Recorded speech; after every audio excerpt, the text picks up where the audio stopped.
Super குட்ல கிட்டத்தட்ட 100 படம் எடுத்திருக்கோம். நீங்க கூட நிறைய படம் பண்ணியிருக்கீங்க. உங்க படத்துக்குலாம் எந்த படத்துக்குமே சென்சார்ல பிரச்சனையே இல்ல. இந்த படத்துக்கு கூட சொன்னீங்க ஒரு டயலாக் வந்து கிளியர் நான் ஆயிடுச்சு. தானே சென்சாரோட பிராண்ட் அம்பாசிடர்னே. ஜிப்சின்னு ஒரு படம் நடிச்சேனே.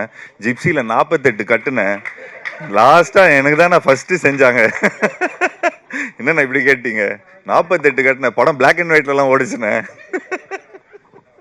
ஸோ அப்போ கரெக்டாக சென்சார் முடிஞ்சு கஷ்டம். அதெல்லாம் தாண்டி உள்ளே வரோம் கொரோனா வைரஸ். 2 சீயும் எங்களுக்கு ரொம்ப கஷ்டமாக இருக்குதுண்ணே. ஜீவா சார், ஒவ்வொரு படத்துக்கும் ரொம்ப கேப் விடுறீங்களே. கேப்பா சார்?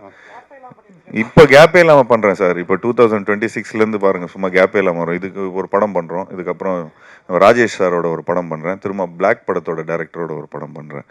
போன வாட்டி அவர் கேட்டிருந்தார், என்னங்க கதையெல்லாம் யாரும் சொல்கிறது இல்லையா அப்படின்னு. நான் ஞாபகம் வச்சுருக்கிறேன்.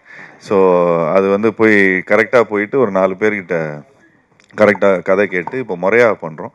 அண்ட் அது இல்லாமல் கொஞ்சம் பட்ஜெட்ஸு அப்படி இப்படின்லாம் இருக்குதுண்ணே. ஸோ எல்லாருமே அதுக்கு அந்த பட்ஜெட்ஸ்க்கு ஏற்ற மாதிரி எல்லாருக்கும் கை கடக்கமாக எல்லாருக்கும் பண்ணுற மாதிரி நம்ம படம் பண்ணுறோம் சார்.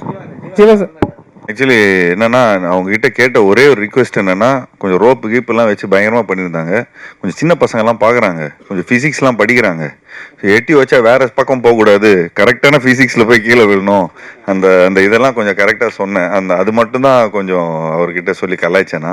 ஏன்னா ஒரு ஷாட் ஒன்று பார்த்தேன், ஒன்று அடித்தா சும்மா கீழே தான் போய் விழணும், ஆனால் கூரைக்கு மேலே போய் விழுறாரு. நான் சொன்னேன், இங்கே இது கொஞ்சம் இதெல்லாம் கொஞ்சம் ஓவராக இருக்கும், பசங்க கலாய்ச்சிருவானுங்க. பசங்க கலாய்க்கிறத விட அது வேலை இல்லாமல் மீன் வேற போட்டு அது வேற வந்து பயங்கரமாக கண்டென்ட் வச்சு சம்பாதிக்கிறானுங்க.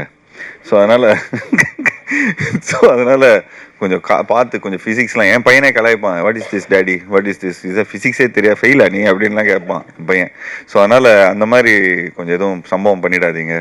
ஸோ பட் அதுக்கப்புறம் பர்ஃபெக்டாக தான் இருந்தது. நீங்கள் டைரக்டரும் விட மாட்டார் அவர்.